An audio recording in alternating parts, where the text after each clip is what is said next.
What is going on, guys? It is Tony's Takeaway, back at it with another Laker video. And in this one, we had the Blazers absolutely blow out the Lakers. I just want to start off by saying what a pathetic effort. It's one thing to lose a game, because you're a new team, you might have some injuries, some illnesses, right? But it's another thing to lose by showing little to no effort. And that's exactly how the Lakers lost tonight.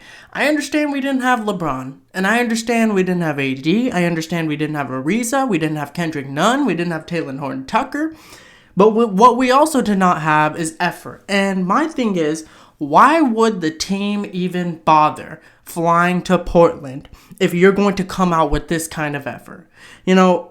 Currently, usually I record after the game is finished, but it's still the third quarter, and the Lakers are losing 81-52. And I already know this game is over. There's no chance of a comeback, given what I've seen, just effort-wise, to go out there and actually show that you care.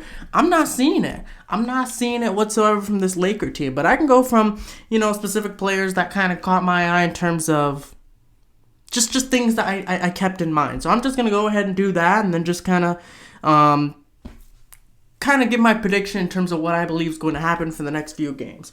But let's start off with Russell Westbrook, because I know he's going to get a lot of criticism. He's shooting 1 of 10 so far. Now, like I said, these stats, they're probably going to change because I'm recording in the third quarter. 1 of 10 from shooting, 5 turnovers. The thing with Russell Westbrook is that I understand that he is playing pretty bad, right? But the one thing I appreciate about Russell Westbrook more than the rest of the team right now is that at least he was trying to do something. He was trying to improve the tempo of the game. He was trying to drive into the rim. Obviously, he was breaking shots, but at least you could see somewhat of an effort there compared to a player like Kent Basemore or Wayne Ellington, right? It looks like they weren't showing any effort at all. So yes, Russell Westbrook, he had a really bad game, but I'd rather see him play bad but trying to show effort than just not trying to show effort at all. I mean, that's just being a loser at that point. If you're not even going to show effort while you're on the court, you're being paid millions of dollars to do well or just even play, do your job, and they're not even doing that much. So Russell Westbrook, I'm not really concerned in terms of his fit with the Lakers moving forward. I'm not, because, when you don't have a LeBron, when you don't have an AD, Westbrook with a bunch of guys who are not really doing their own thing, he's not going to look good himself. So I'm not concerned for Russell Westbrook whatsoever.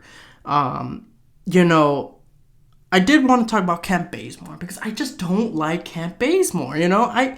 Some of these games he might have a good stat line, but every time I watch him, it's just he does not fit with this team. His defensive ability is not really that good. We got him as a 3-and-D kind of player. When I saw the signing, I was kind of iffy about it. I'm like, okay, you know what? The Lakers know what they're probably doing. But Kent Bazemore is just not it, man. I'm not trying to look at the stats. I'm just watching the game. Kent Bazemore is not it. I swear, he's just running out there sometimes. Wayne Ellington, he obviously hasn't gotten his footing yet. So I'm not really going to comment much except that, obviously we're shooting a bunch of threes. Currently we're shooting 2 of 15 from threes. My thing is, what is our identity? Every great team, every contending team has an identity. So my question is, what is the Lakers' identity? I think this goes back to coaching. And Frank Vogel should be held accountable. I like Frank Vogel as a coach. I think, obviously he won a championship with us a couple seasons back, so I'm not going to sit here and say fire him. But when I'm looking about how this team is constructed, you have to establish an identity. Is it going to be attacking the paint, being physical, rebounding the ball? Because you have players like DeAndre Jordan, Dwight Howard, AD, LeBron, Russ, who could really attack the paint and grab rebounds? Or is it going to be a 3-point sniping team, right? Because you have players like, a Wayne Ellington or Malik Monk. The Lakers were ranked top 3 in 3-point shooting in the league prior to this game. So my thing is, it's just, you need to learn when to stop shooting threes. And that's really just about it, because I'm really struggling to find the identity for this Laker team. Me saying this does not imply that I have changed my mind on who's going to win the championship. I still think it's going to be the Lakers. I still think these are just growing pains, But my only complaint is that they literally have no effort right now, and that to me, that's just not good. Like I said, it's one thing to lose, but it's another thing to just simply give up, and that's literally what I'm seeing, is that there's no effort, low energy, no tempo. It is kind of pathetic. It really is pathetic. Defensively, they look like complete garbage sometimes, and then, okay, you know what, maybe they can cut the lead, which they did at a certain point. They're only down by 10. And then Portland just went on a 10-0 run to increase it to 20. Now it's 31.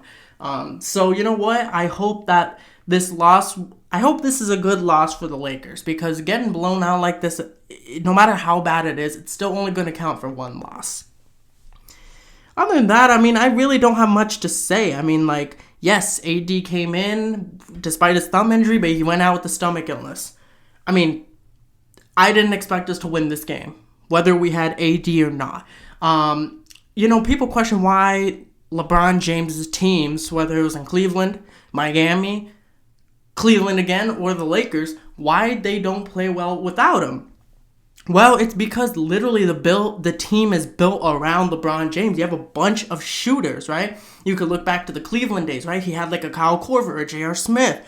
You have players like that, where if you take LeBron out of the equation, you just have a bunch of old guys shooting threes who can't create their own shot, who can't really do much in terms of pushing the basketball, going on a fast break. So yes, when LeBron's not playing, your team is going to get significantly worse. So that's a no-brainer. I don't want to hear, LeBron has to carry them. No, because when LeBron plays, you see that he doesn't have to carry them. He does not have to carry them, but he has to lead them, obviously, because he's the best player on this team. But I'm not really... My thing is that they had no effort. That's my thing. You come out with no effort, you might as well not even fly to Portland, Oregon to play a game against the Trailblazers. Don't do that. Just accept the loss. Really. Next game's against the Hornets. Their next 5 games are at home. I think they're playing like the Hornets, the Heat. I don't know how this is going to be for the Lakers moving forward.